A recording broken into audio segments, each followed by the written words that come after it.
Hi, I'm Amber Hawley, and I'm about to have a productive conversation with Mike Vardy. Welcome to A Productive Conversation. It's me, Mike Barty, and on this episode, I'm joined by Amber Hawley.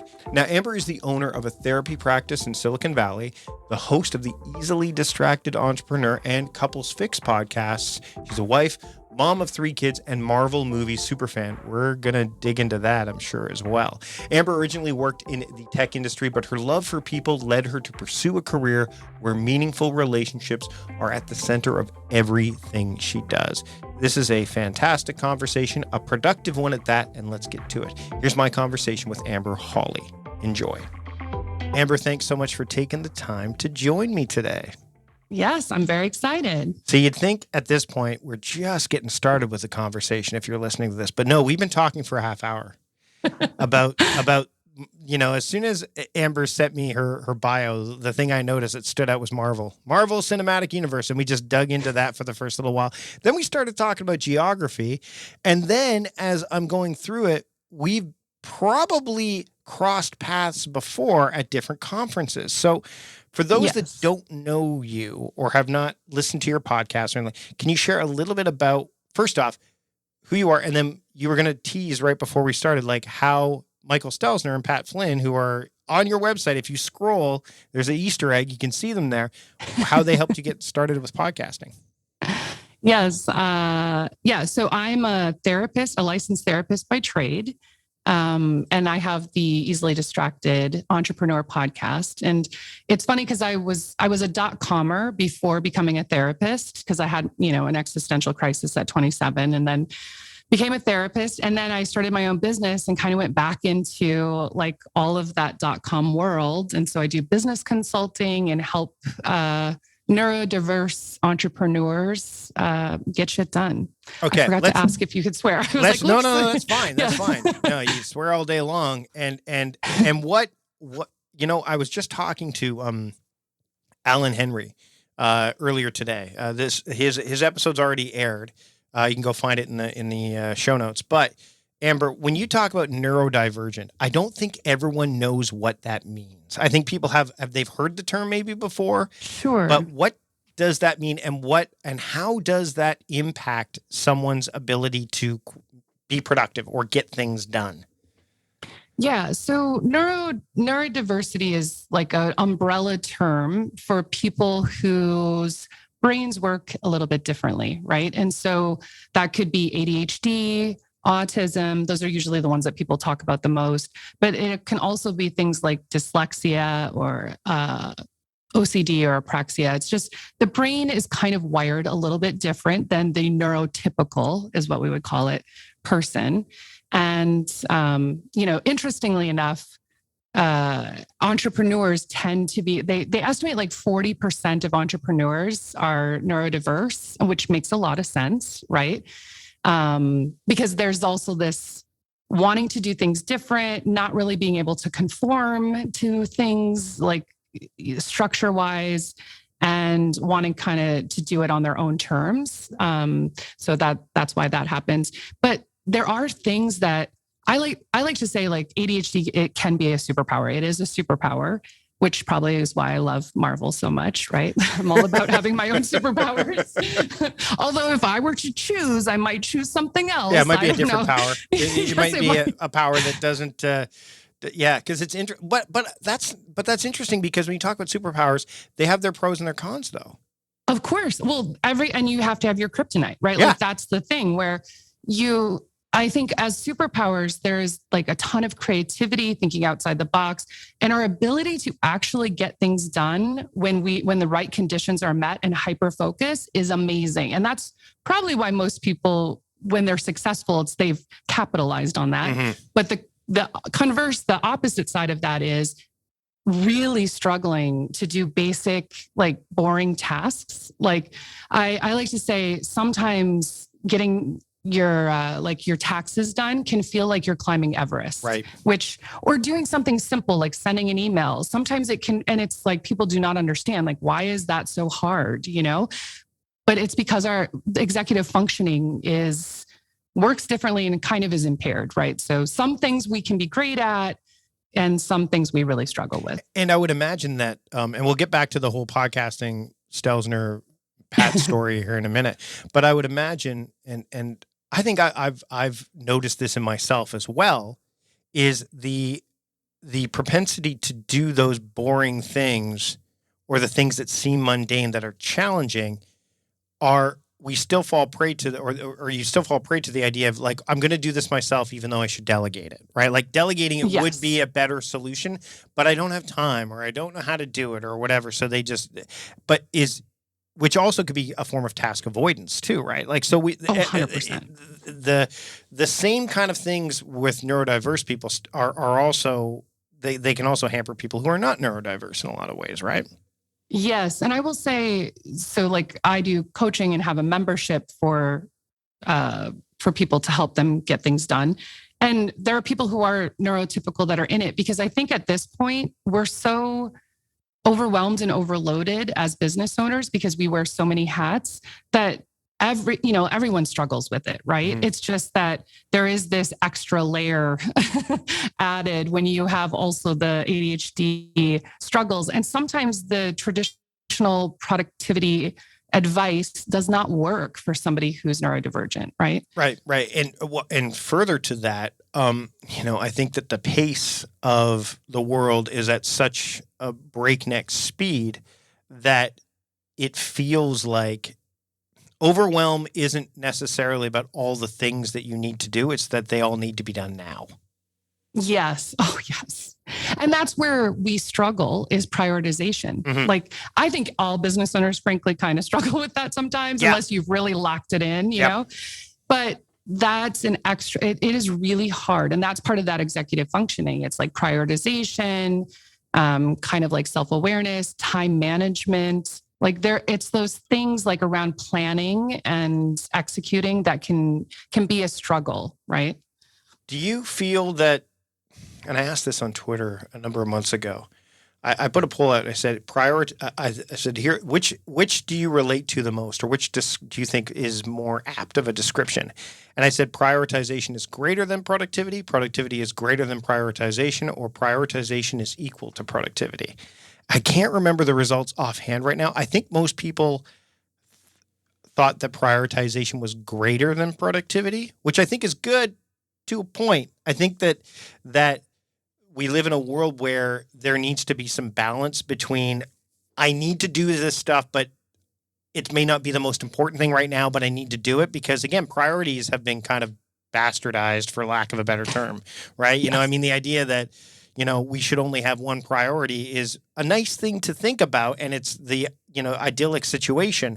But the industrial complex and the way the world works makes it sound that idea of priorities, which never existed before, as Greg McKeown brought up in his book Essentialism, there's no fighting against that. Yeah, I would say at first, I almost wanted to say more, but I actually would say it's like equal, because I agree with you that I think I like to say we have to be ruthlessly prioritizing all the time. And then that's, again, like reassessing, using data, whatever, and then determining. But at the same time, like you said, I see people who are like, quote unquote, productive, and they've never accomplished the important things that move their business forward. So they feel stuck. Or there's like, you focused on the one thing so well, but you didn't have the systems to support that. So everything else fell through the cracks. Like, it's great if you can, write a book or build this big program, but if you're not answering your phone or emails and you're not doing, some of the stuff that just kind of keeps the engine running, like, there's that balance, right? There has to be a level of productivity. I guess I think of it as, the word is just going to escape me now.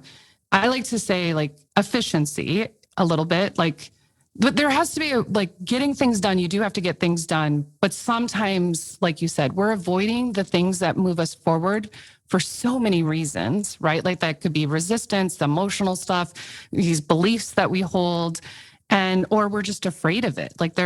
Or we don't know how to do it. And so we'll do these other things that feel productive, but they're not. Right. It's productive procrastination is what it is. Yeah. Or doing productive instead of actually being productive. Yes. let's go back to the story about the podcast, because as I was going through and literally as we started the conversation, I'm like, oh, there's Michael Stelzner. Oh, there's Pat Flynn. Oh, there's Eric Fisher. Oh, there's Nick Loper. Now we have a plethora of show note links that we can have for all the Yes, time. exactly.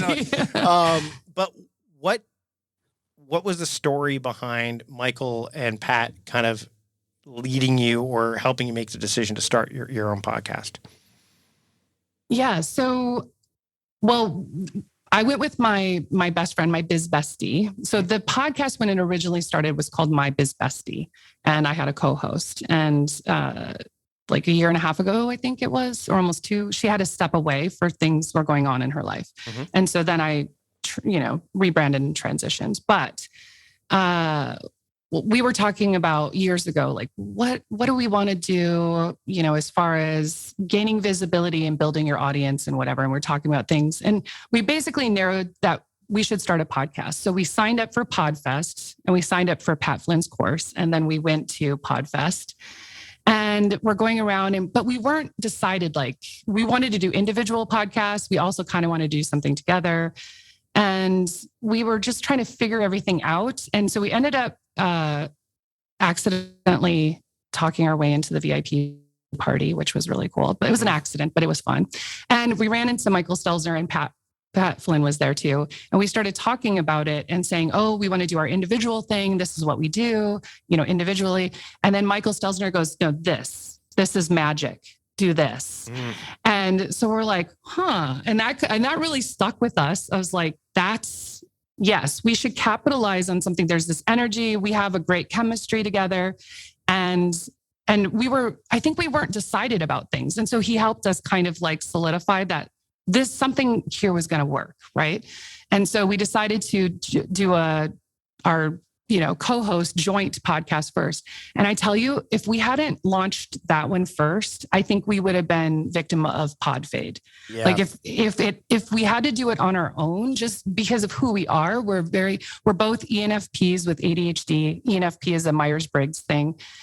We like to have fun. We like to have conversations.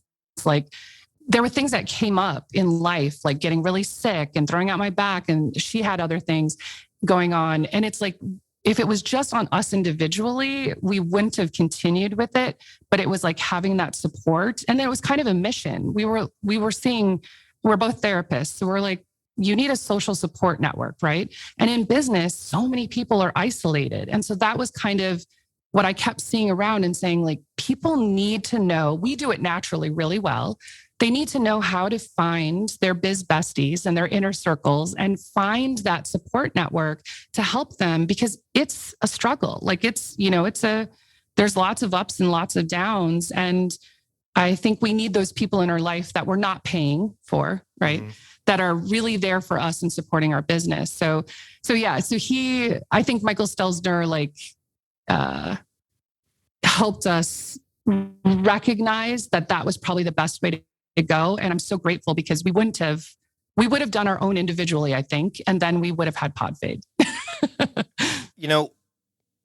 As somebody who does coaching, like I do coaching, which is definitely different than therapy. I don't want to draw there's a huge difference, yes. But I can say that there are moments where, because to me, coaching, there's a lot of persuasion. There's a lot of, yes, there's encouragement, but it's again, there's teaching and there can be a drain, which is why I don't coach a ton of clients.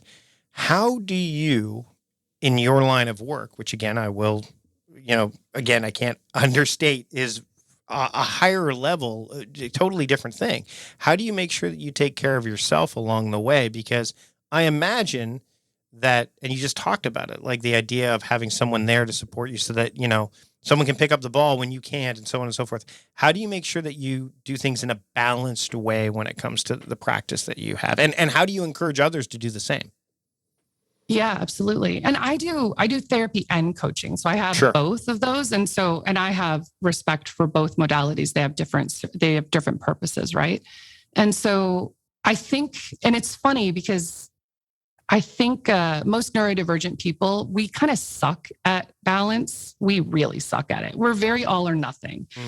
But this being my life's blood and my, like my passion and the thing I love, you have to find balance in that kind of work because, like you're saying, the energetic drain or load on you is so great.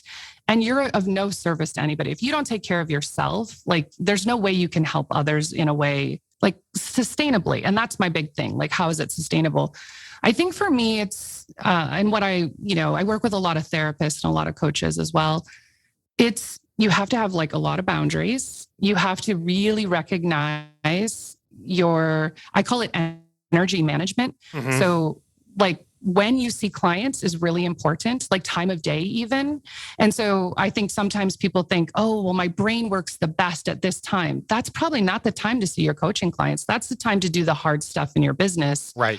Where your brain's on fire and it can really work. Because most people who are coaches or therapists, they're so good at being a coach or therapist that's like, it's like secondhand nature. And so it's like, you don't need your best, most energetic time. Like you shouldn't be drained, but so I think it's like having boundaries around your time, really building in more space. I think I'm a huge fan of essentialism and your one thing. And I preach it because we need to have more space. We need that downtime to rejuvenate.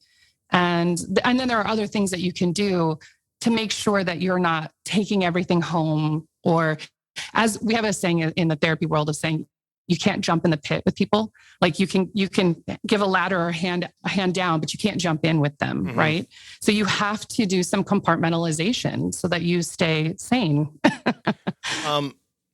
You talked about the idea of boundaries and balance. And I think that when someone's an entrepreneur and they have all these ideas and they have all these things they want to bring to life, and I would count myself among them. And I have all the tools and the tricks and the trades and all that. And, you tend to want to bend or even see how sustainable, as you put it, your tactics and your strategies are.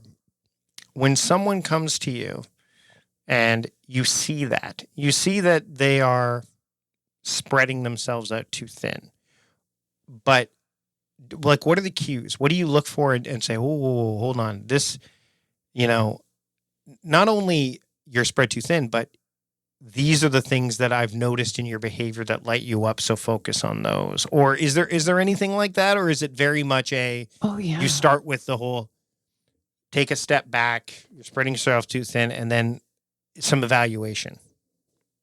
Yeah, well, yes, no, I do see that. There are a few things. I like to say I'm like the queen of carefrontations. So like I lovingly will kick you in the butt, like in a real loving way. But then being a therapist, I know like, here's what I see. Here's the evidence based on what you said, how you answered these questions, like you said, all this stuff. And even like how, sometimes it's your business isn't grown to where you want it to be because you're spread too thin, right? That's like too many directions, that thing where one arrow goes further. Or they're like, oh, I'm making all this money and I'm doing this great, but my relationship's like total crap. Because couples therapy is one of my specialties. And so it's like, well, if the rest of your life sucks and you keep telling me this, but then you're like, no, it's fine. I can keep doing all these things. Like, let's look at the data. So I'll say it, I'll give them the data. And then I'm like, but you have to make that choice when you're ready. Like when you think, and I think it's one of those, it's like Tai Chi where it's like, you present it with them and they're either on board or they need to kind of come to that place themselves. But I think it's a constant negotiation of like, let's look at the reality. Let's look at the data because we can forget. We can be like, oh yeah, I'm doing so great and all these things. Oh yeah, I haven't seen my kids in like however long. Oh, my partner and I aren't getting along and not having sex or whatever. It's like, okay, well, does that work for you? Right? Like it's kind of presenting that, but I think we can't push it on people. I can say it firmly and say, this is what I see, but then you have to leave that space for them to come to that conclusion. You think journaling helps? I do. And I think if journaling works for you, I think journaling does work because I think I like visual accountability. When you put it out there and you write it down, it's a place you can go back and read it because like you said, the world is so fast. There's so much going on. In this moment, I might recognize that, but an hour later, I'm in a totally different space and I'm not thinking about it, right? Mm-hmm. So I think having it journaled down, for some people though, journaling is really like difficult for them, especially neurodivergent people. It's like I always say, God, it'd be so great to have something that just read my mind and typed for me. Like, that would be amazing. So that's why dictation, like I dictated, like I don't actually, like I actually use drafts on my phone and I dictated not because I'm not capable, but because I know that there's a friction. There's the friction. Exactly. And that is one of the strategies I recommend, because sometimes it's that translation, or it's enough where you're like, my ideas will be stifled, or because it takes just a little bit extra effort, right? Yeah, and there's that perfectionism of like, oh, I didn't type it right, or how am I going to, and I've been spending some time reading journals of people like Alan Rickman's book and so on and so forth. And there's no, it's just the process. It's not perfection. And it has to be, to your point, sustainable. Like and I think that there's another thing that gets in the way of it. And I actually alluded to this not too long ago in some of my writing was Matthew McConaughey was, he's written about journaling and so on and so forth. He's got a whole book about how journaling helped him get to where he is. And I think the short is called Dude's Journal, because I think it's not considered to be something that a guy would do, is journal, right? It seems like it's more of a feminine thing, which is total crap, but it's still something that exists, right? Sure.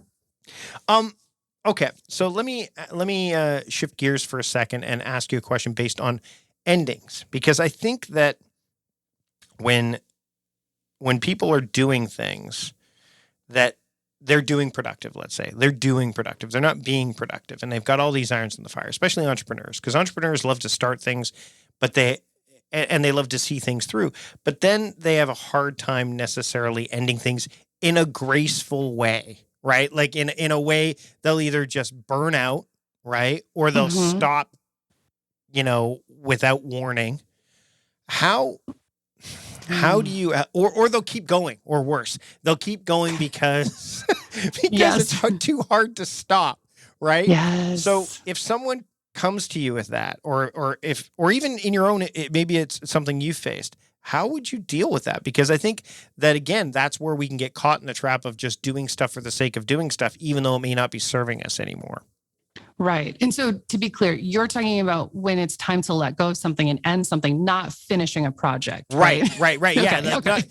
It's not, like something not that finished. has run its course. Yeah. I mean, that's a whole other thing, but like something that, like, let's say a podcast, like they, you talked about pod fade, right? Like the idea of, okay, this, there's been some inconsistency, or maybe there hasn't been, but the joy is out of it, or they're not doing it, like, have you faced that? And if you haven't, or like, how does someone end that in a way that they can maybe feel good about it, or they can reconcile it at the very least?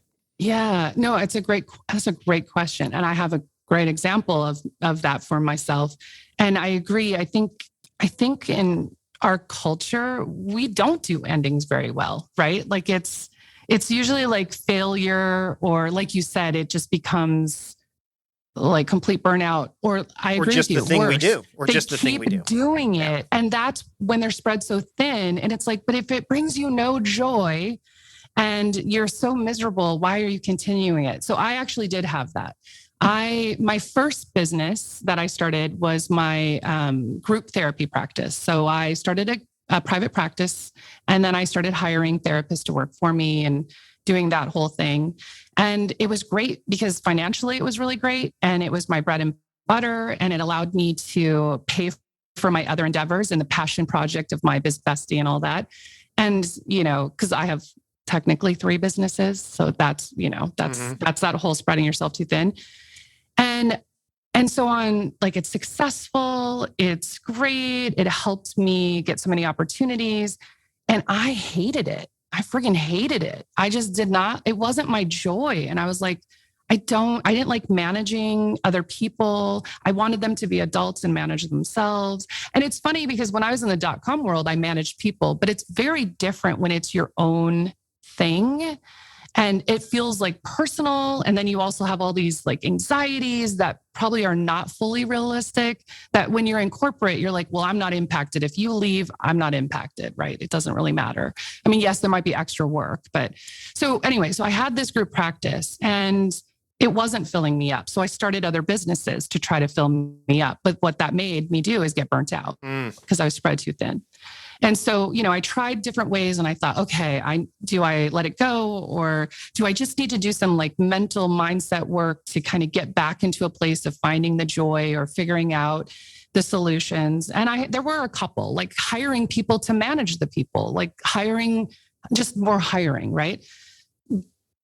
But I was like, okay. And then I thought, okay, I'm going to sell it. So then we moved in 2019 across the country. And my plan was to sell it. But then it turns out it takes 2 years on average to sell a practice. And I was so done by that point. But I was like, okay, I'm going to do it. Well, then COVID hit. Right. And basically, like the business kind of, I don't want to say imploded, but like a lot of things shifted because therapists were like, I can just work out of my bedroom. Why do I need, now I don't need the office. I don't need all this other stuff. Right. And so even though like it was clearly shifting and I hated it and I didn't want to do it, I still had a hard time letting go of that identity of being like a group practice owner. And this was my business that I built. And it felt like a failure because I didn't get off my butt soon enough to sell it. And so, because I had this idea of the only way to end would be to sell it or to be so freaking successful in something else that I could justify, like, I don't even need that anymore. I'm just going to close it. Right. And so I think I rode that wave until last year when I had like 3 therapists leave because they moved. And I set out a thing and I was going to hire, and I had an interview scheduled and I canceled the interview. I was like, I don't want to do this again. Like I'm done. Right. And I will say, I don't think I still don't feel like I ended it the way I would have wanted to, but then I was still paying for my brick and mortar place. So I just went back in September to California for like 3 weeks to close out the office that no one had been in for over a year. Wow. Yeah. And I think that's where I got that process of, so I just sold everything because it's not worth paying. I mean, it was beautiful stuff. I had this beautiful, like tons of furniture and art that I loved, but it was like, it's not worth moving across the country. Right. So I sold everything and I went through this process and had friends to like help me celebrate the ending of this. And so it was like, it wasn't a failure. It wasn't that I wasn't a good enough business owner. It was like really just acknowledging I didn't love this anyway. So why would I continue to put myself through this? Right. And so I think like having some kind of ritual where and it probably helped that it was brick and mortar. And I literally got to pass things off to people and get rid of it like slowly over this 3-week period. It's like the ending of the Mary Tyler Moore show where they shut off the light at the end. And then exactly. No, it was. I mean, that's a great example. Yeah. That last day I was by myself, like at the very end and thinking, I wish I kind of had someone here, but yeah. I shut off the light and closed the door, threw the key in and roll credits. To me, yes, exactly. That was the final culmination. And again, like if you're closing something that's not brick and mortar, I think you have to figure out what is that ritual, what is that thing. But I had a hard time letting go of the identity of a group practice owner, even though I didn't fully enjoy it because I was successful and there was a lot of respect for that. Right. It took me a while to take that off my bio, I tell you. I bet. I was like, ugh. And so then I was like, okay, I'm still a therapy practice owner in Silicon Valley, but whatever. But it is interesting. I think we have to mourn the loss of the identity, right? Okay. And so it's like letting go of that role, that part of me that I identified so strongly with for, 11 years, 12 years? Like it was a long time, and it didn't happen the way I would have wanted to. I would have preferred to have sold it when it was worth a lot of money. But at the same time, I no longer see it as a failure because I did take the time it took time to process that. But yeah, I agree that it's hard. It's hard to let go of those things, even when we know they're not working for us. Before I let you go, I want to bring things back to the things we talked about before we hit record, the Marvel Cinematic Universe. So we're not going to geek out about it too much, but I want to ask you, and I'll bring my own kind of elements into this, is everything that's in my study, and I know you can see this right now because we've got visuals, you can see like all of the superhero stuff and everything that I have in my environment is, has something to say to me, right? Or represents something. The Green Lantern stuff is willpower, like you can make anything you can will, and depending on the level of your will, it'll take you much further. Dr. Fate talks about balance versus order and chaos. Vision seems to be the most human character in all of the MCU, despite the fact that he's not human at all. Like all of these things I can derive from story to my own story. I can share that with people through my writing, through storytelling, and, through conversations like this. You're a fan as well. My question is, when you are, taking this stuff in, when you're watching, say, any of these Marvel shows or movies, are you looking at, like, is it an escape completely, or is it there's something here that I can use in my life, in my business, or I can share with someone that I think will help them just as much as me watching this right now is helping me? Yeah, I would say the latter. Definitely it's enjoyment and we need an escape, but I think that's why, superhero stuff in general is so popular, because it's the hero's journey, which is that story that's always told. And even though it's obviously very different, I think we do connect to certain characters because we see that journey, that we see something in their journey that we identify with, or that speaks to us, that we're either needing that balance, or we're needing that vision, we're needing whatever that thing is that they're going through, or we see ourselves in them, and even in their greatness, but in their flaws, right? Like I think about Iron Man is one of my favorites. And I think about, to me, he feels very ADHD, right? So he's I'm deeply ADHD. flawed. Yeah. So he's deeply flawed. And that's what I love, because I think we think to be good humans or good business owners, we have to be perfect. And I was like, we're not robots. There's no way to be perfect. Like that, you're in the wrong species for that. So you might as well let it go. And that's what's so endearing, to remember we love Iron Man despite all of his flaws, but we can also see, I need a Pepper Potts to balance out my hyper focus, total passion, enthusiasm, impulsiveness. We all need that, right?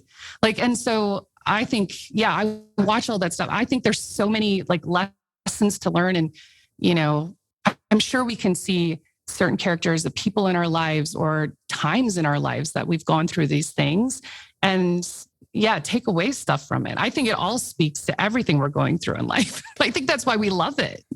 Well, and it's nice because whenever those nuggets show up, and I know you haven't seen WandaVision yet, but there's this whole exchange between two characters that I just I actually have it on display in my study here, and it just reminds me of that. And same thing when I talk about those three, even Moon Knight, the four heroes that I kind of identify the most with, they're all the underrated characters. They're the ones that you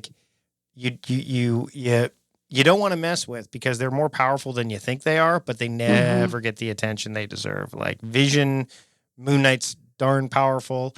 Green Lantern, Dr. Fate. And what's interesting too, and we talked about this a little bit before we went on, is perception, optics. Most people, when they saw the new Black Adam movie, were like, Dr. Fate's a Doctor Strange ripoff. Most people don't realize that Dr. Fate was created many, many years before Doctor Strange was. So again, that idea that you could take a whole bunch from that. Nothing really is new. No, exactly. Even when we talk about some of this productivity advice, and some of the time management skills and techniques, energy management, it's just the messenger can be really, really important. And I think that that's key. I love the way we talked about ending things too, because I think that that's something that people do struggle with, and to hear it from somebody who can help someone with that is hugely important. Amber, before I let you go, if someone wants to take the first step in removing the ease of distraction from their situation, be it in this moment right now, or when they step back after listening to us and go, where am I struggling? What's one step that they can take? Okay, so part of me, this is why therapists can be annoying because we say things like, it depends. What else? What? Yeah, so we're like, it depends. But no, I guess what I would say is sometimes this is where like taking that step back and having self-awareness about your particular struggle or hotspot or how you operate. Because there are some people where you could do the thing where you say, here's the technology that will stop all your notifications and turn off your phone and put your phone in another room. And they're like, yes. And they do it and it's magic for them, right? There are other people who are like, I am never going to do that. And they, are like attached to their phone and they just won't give it up. So I think there are many ways, but I'm going to speak to the neurodivergent person that I'm used to working with. Sure. They're not going to do that. They're not going to turn the phone off. So for them, it's the accountability piece. So there's this thing called body doubling. And you've probably heard like co-working, like I host co-working every week in my membership. We have focus fix sessions in Time Crafting Trust, like so we're all in the room together. Yeah. Exactly. And so it's super effective if you're in person. And I used to do this unknowingly that this was an ADHD like tactic, the co-working thing, or the body doubling thing. The person doesn't even have to be doing something with the same task. Like they can be watching a movie, but it's having that grounding and that like knowing somebody's there so that you're not going to go pick up your phone. Right. So to me, sometimes if you're in that camp of like, well, you can't tell me what to do. And, and also like, I'm not going to turn all that stuff off because I need it. And it's like, they're addicted.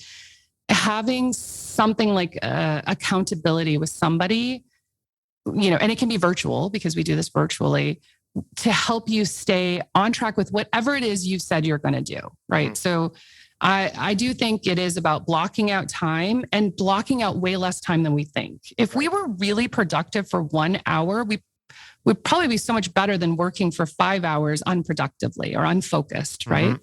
So I don't know if that's my best answer, but that's the one that popped in my head, and that's how it works. I think that you find someone to work with. I mean, even today, as we were just before, like earlier today, the day that we recorded this, we have inside of the Time Crafting Trust membership, and I want you to talk about yours as well.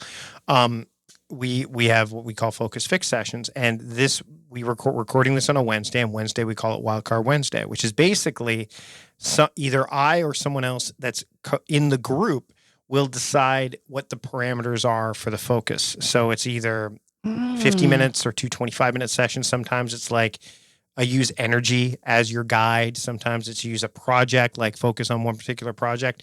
But the idea is like, so I didn't have control. I gave control to one of the members today, and they said, we're going to use resources. And if you've followed time crafting, anyone who's listening to this, you know that resources is one of the categories.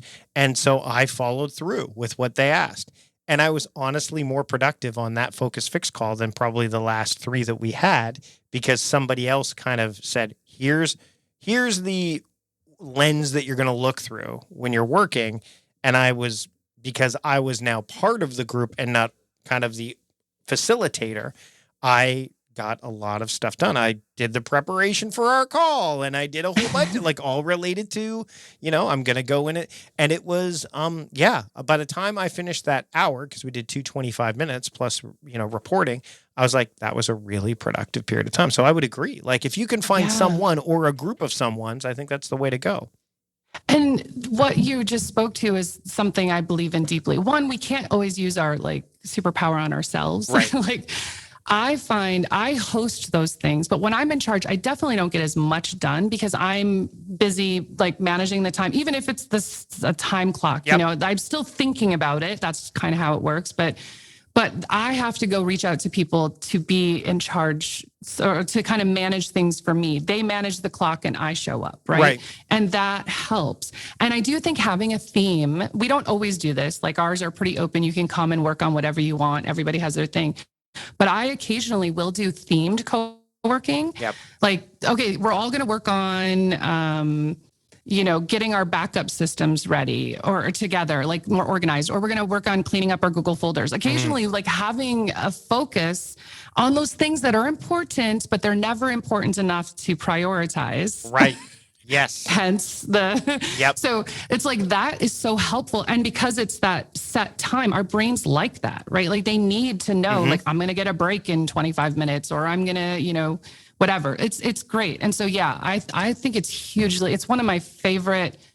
I say it's deceptively simple and it's transformative. And you also realize that you're not the only one that struggles with this, which makes which removes the ego from the equation completely, which is often what gets us in trouble in the first place. Because it's like, if I just did it better, I could have gotten this done. Yeah. No, it's not. That's not the problem. Our brains are the problem. Well, they're so annoying.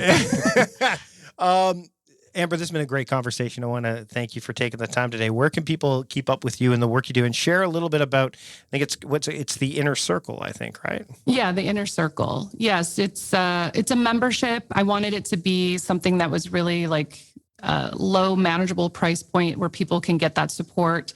Of course, I teach from a neurodiverse, like to support neurodiversity, but like I said, I think like if you're not, it's absolutely still would work for you. But we do weekly co-working. There's workshops, guest experts, and group coaching in it to keep us all on track with, I say, the emotional side of business, because it's burnout. It is productivity. It's all the stuff we're dealing with in life and still having to run our businesses. So that's that. You can find me at amberhawley.com and or listen to the podcast, The Easily Distracted Entrepreneur. Amber, thanks so much for having a productive conversation with me today. Thank you. Anytime I can geek out about comic book stuff and Marvel and all that is a win. And there's so much more to this episode than that. So thanks to Amber for joining me on this episode. You can check out all of the things we talked about, anything relevant and all that stuff at productivityist.com/podcast 465. If you want to support the show and make sure that you don't miss a single episode of what's to come, the simplest way to do that is to hit the subscribe button wherever you are listening to this podcast right now. Spotify, Apple Podcasts, doesn't matter. Subscribe to the podcast. That way you don't miss a single episode of what's to come and can easily and simply search through the archives of the 464 episodes prior to this one. We go way, way back. This will make it easier for you to do that. Another way to support the show and make sure that we keep the lights on and the speakers going and all that stuff is to check out the sponsors. You heard some today. There's a bunch of others that you can check out at productivityist.com/podcast sponsors. Do that right now and then let them know that we sent you. I'm going to send you away now. We're done this episode. Thanks so much for taking the time to join me and Amber. Until next time, I'm Mike Vardy, the host of A Productive Conversation, reminding you to stop doing productive and start being productive. See you later.